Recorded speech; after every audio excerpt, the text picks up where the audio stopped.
Okay, tayo na naman muli. Dito naman tayo sa tahanan ni Sister Cheryl upang magbahagi ng mabuting balita o salita ng Diyos.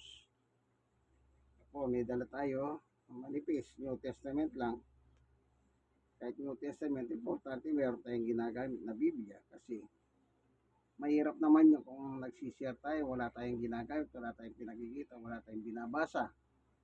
Yun ang hindi maganda kasi lalabas, sabihin nila nagmamagaling ka na, parang gano'n lang. Kaya mas maganda meron tayong binabasa. Ang Biblia, pinaka main object kapag patungkol sa pananampalataya sa Diyos ang pinag-uusapan. Hindi po pwede yung magazine, comics, o mga libro, kung ano man libro yan. Kundi Biblia lang talaga pagkukunan natin ng ating saligan ng pananampalataya. Bago tayo papalaw, tayo manay mananalangin. Panginoon Diyos, sabi nga man na makapangyarihan sa lahat. Minsan pa, samahan mo kami sa aming pag-aaral ng iyong salita. Buksan ng mga puso at isip ng mga tao upang sa ganun kami po'y makinabang sa iyong salita. Salamat po sa ngalan ni Jesus. Amen and amen. Okay, mapagpalang umaga ng Sabado po, Dito tayo sa Barangay 96, Zone 8, District 1, Tondo, Manila. Meron tayong babasahin dito sa Biblia. Ito po, yung mga anong tawag dito? Yung mga tulisan, o dalawang tulisan. Ito po. Kasi nga ito'y napapanahon.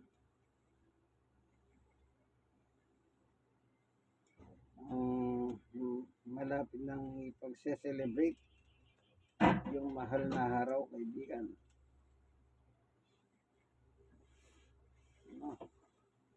Meron tayong babasahin dito.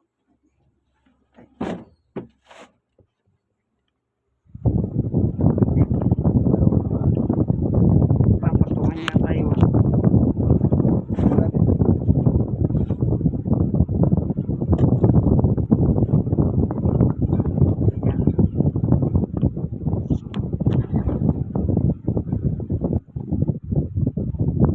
Dahil napapanahon na po yung mahal na araw sa buwan. Ito tayo ngayon na March 7 ngayon. March 7. Sa susunod na buwan, 3 at saka 4 ang mahal na araw.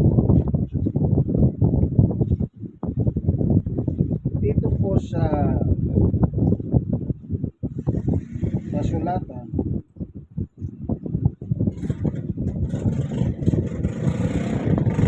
yung dalawang tulisan sa panahon niya, yung pagpako kay Jesus sa ibabaw ng krus.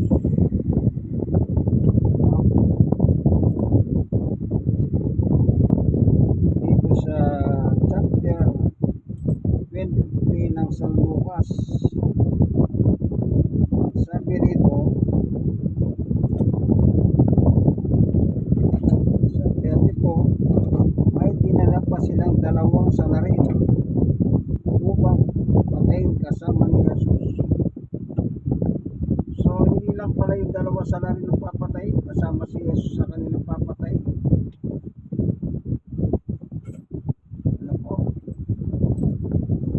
Pati si Jesus papatayin. So 33, nang dumating sila sa dakong tinatawag na bungo, ipinako nila sa krus si Jesus. Ipinako rin ang dalawang salarin, isa sa gawing kanan at isa sa kaliwa, gawing kaliwa. Naalala ko po yung kanan at kaliwa. Yung pagpanahon ng paghuhukom ng Diyos sa tao, meron din sinabing kanan at kaliwa.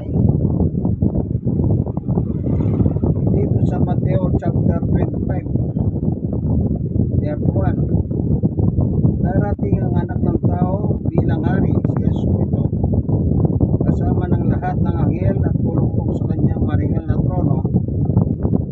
At ito sa panahon yon, matitipon sa harapan niya ang lahat ng tao.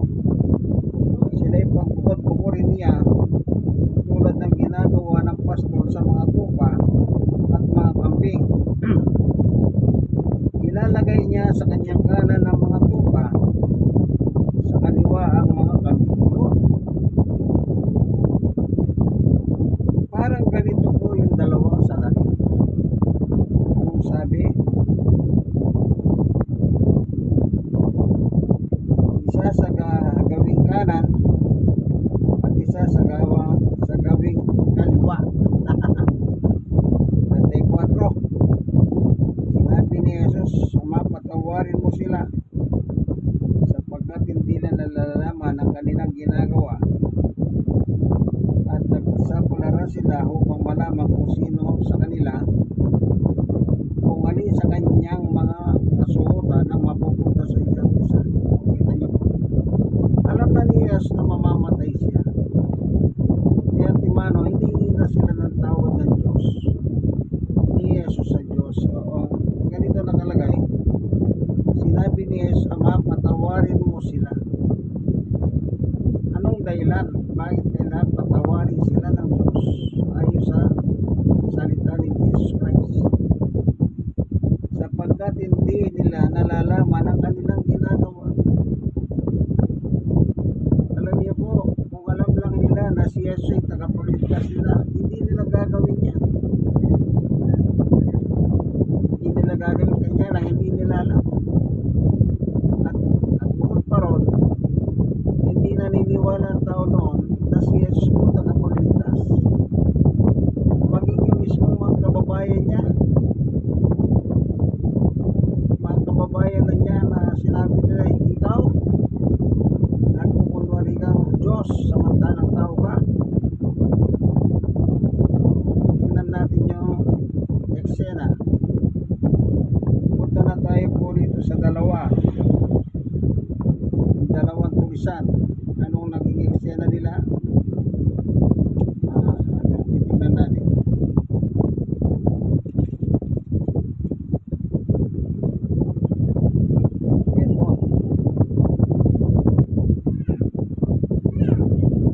Basahin natin. Ituloy lang natin. 35. Ang mga tao ay nakatayo roon at nanonood. Nililibak naman siya ng mga pinuno ng bayan. Nililigtas niya ang iba. Niligtas naman niya ngayon ang kanyang sarili kung siya nga ang Mesiyas, ang hinirang ng Diyos. Ito po ang isa sa mga rason. Kaya sabi ni Jesus, Ama, patawarin mo sila, hindi nila alam ang kanilang ginagawa. Sila na nga hindi naniniwala si Jesus Mesiyas. Hindi, nililibak pa siya.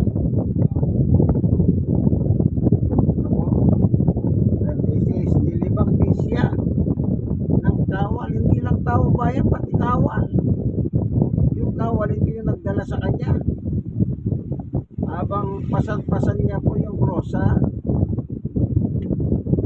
ano ba yun? Dolorosa. Maakyat, dala-dala niya yung cross, mabigat, hanggang sa makarating sila sa itaas. Sa dapo ng buko, tawagin. Ito sabi niya, nilibak din siya ng kawal. Nilagkitan ni tinalok ng maasim na halak. 37. Sinabi nila, kung ikaw ang hari ng mga Hudyo, iligtas mo ang iyong sarili. Yan ang paglilibak ng mga kawal. 38. At nakasulat sa ulunan niya sa wikang Griego, Latin at Hebreo, ito ang hari ng mga Hudyo. Hindi po nila matanggap ito na yung kanilang hari kagaya ni Jesus. Actually, naghihintay silang talagang hari. Ang gusto nila yung hari na meron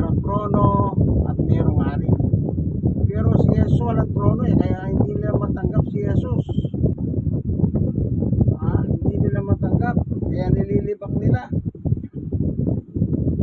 39. Tinuya siya ng isa sa mga nasa larin. Nakabitin ang sabi, hindi ba ikaw ang Mesiyas? O patanong ito. Iligtas mo ang iyong sarili, pati na kami. Yan. Ito po yung parang kambing ito nasa kaliwa eh. Hindi nasa, o tama, kaliwa. Ngunit pinagsabihan siya ng kanyang kasama, hindi nasa kanan. Hindi ka ba natatakot sa Diyos? Ikaw may pinarurusahan tulad niya. 41. Tumatwid lamang na tayo parusahan ng ganito dahil sa ating mga ginawa. Kasi nga po, masama silang tao. Kaya ang tawag sila sa ibang sali ng Biblia ay tulisan. Pag sinabi tulisan, manunulisan. Wala na sila sinisino-sino, basta makapagnakaw lang sila. 41. Pag sinabi niya, Jesus, nasa kanan nito, alalahanin mo ako kapag nag-aari ka na. Sumagot si Jesus, sinasabi ko sa iyo na hindi sasama kita sa paraiso. So yung nasa kanan, inipensa niya si Jesus. After that, nag-repent siya sa kanyang kasalanan. Yung nasa kaliwa, yung kambing, ito po yung kung ikaw ang Mesiyas, iligtas mo ang sarili mo, pati na kami. Kumbaga yung mga sinabi ng taong bayan, sinabi ng mga sundalo, sinabi rin ng isang tulisan. Labas. Ano deliver lang na 1 liter si Gilder? Gilder? Panginoon.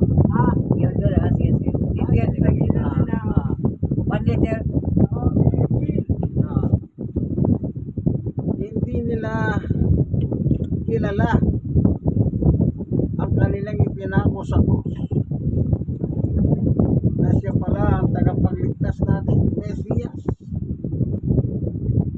So ano sabi niya doon sa isa, yung nagdidepensa kay Jesus sa kanyang kasama tulisan o salarin kung tawagin, hindi ka ba natatakot kay Jesus? Sabi niya.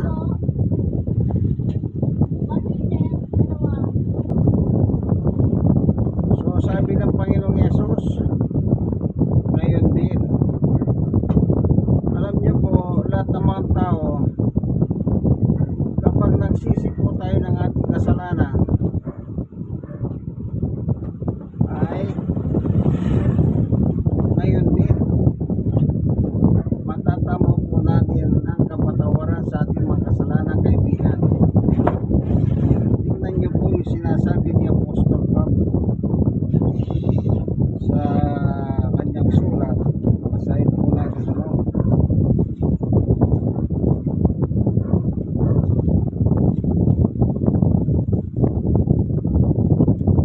Ito.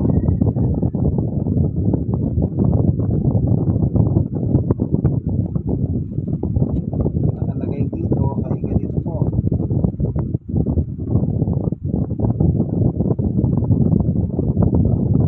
Na yung sinasabi sa Biblia, sabi niya, today is the day of salvation. Basahin po natin ang sa Biblia. Ayon kay Apostol Pablo.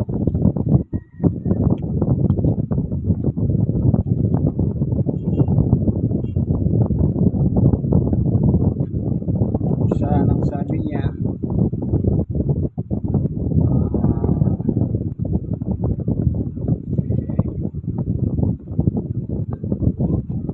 dito po sa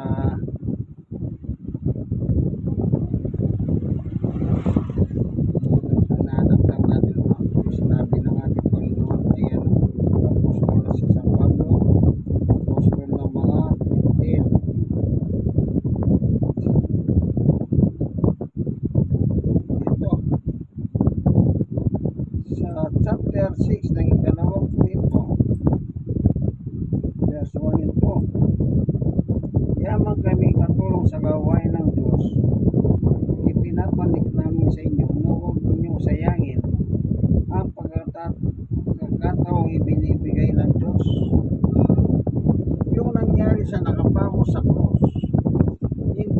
sinayang yung binigay ng Diyos. Alin yun? Yung pagpapatawad ng Diyos sa tao. Pagkatapos niya dinipensa si Jesus, ang sabi niya, yung sarili niya ngayon ang nilapit niya kay Jesus. Jesus, alalahanin mo, ano yan?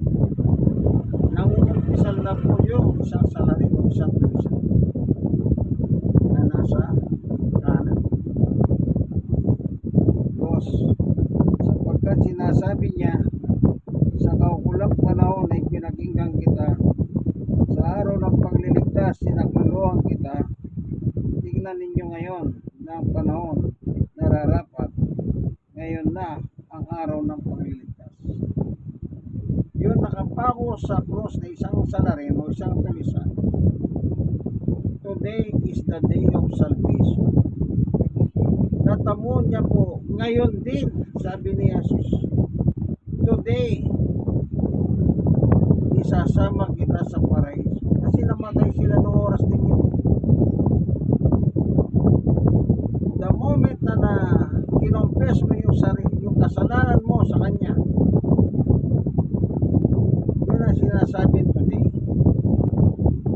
Hindi sinabing tomorrow o the other week o the other month next year. Hindi. Ang pagliligtas ng Diyos ngayon din. The moment na sumampalataya ka kay Jesus. Kita nyo? Yung dalawang tulisan, yung isa naligtas, yung isa hindi. Kasi tinulugsan niya pa si Jesus.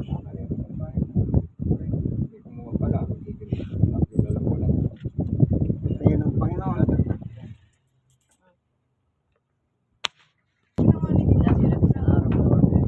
So maliwanag po ang Biblia ang turo, ano? Yung isa naligtas, yung isa hindi. Kita niya. Kaya lahat naman ng tao po, kapag tayo mga tao, nag-confess tayo sa ating mga kasalanan kay Jesus, no? Patatawarin niya po tayo kahit gaano pa tayo kasama. Si Pablo nga napakasamang tao ni Pablo, mamamatay tao. Lahat ng tagasunod ni Jesus, hinahanap niya, may dala siyang kasulatan na binibigyan siya ng kapangyarihan ng pinakapunong parigodyo na pwede siyang mamuli, pahirapan, patay. Pero anong sabi ni Pablo? Ako man, nakatanggap din ng biyaya. Kita niyo, kahit gaano kasama, sabi nga ni Pablo, ako yung pinakamasama. Pero nakatanggap siya ng biyaya ng Diyos. Tayo pa kaya hindi pwede. Wala naman tayong pinapatay na tao na gaya ni Pablo, na gaya ng mga tulisan o salarin. Mamamatay tao sila. Kaya sabi ng isa, tama lang na tayo patayin dahil sa ating mga ginawang kasalanan. Pero ito si Jesus na walang ginawang kasalanan. Sabi niya, Panginoon, kausap niya si Jesus, alalahanin mo pag naghahari ka na sa iyo. Anong sagot ni Jesus sa ating Panginoon? Ang manulubos, tagapagligtas, hari ng hari, ng mga hari. Oo, huwag kang mag-alala. Ngayon din, isasama kita sa paraiso. Napakagandang pangako. Napakagandang pangako. Ang pangako na yan, hindi lang doon sa nakapamo sa krus. Sa lahat ng mananampalataya sa ibabaw ng mundo, hanggat hindi mabalik si Jesus, yung pangako na yan, yung oo, ililigtas kita, dadaling kita sa paraiso, para sa lahat ng tao yan, kaibigan, na isusuko ang buhay kay Jesus. Kaibigan, hindi niyo pa po sinusuko ang buhay ninyo kay Jesus. Suko na po ninyo. Wala man tayong magagawa. Nagkasala po tayo. At wala tayong kakayahan para bayaran ng ating mga kasalanan. Ano po? Kasi pag inabot tayo ng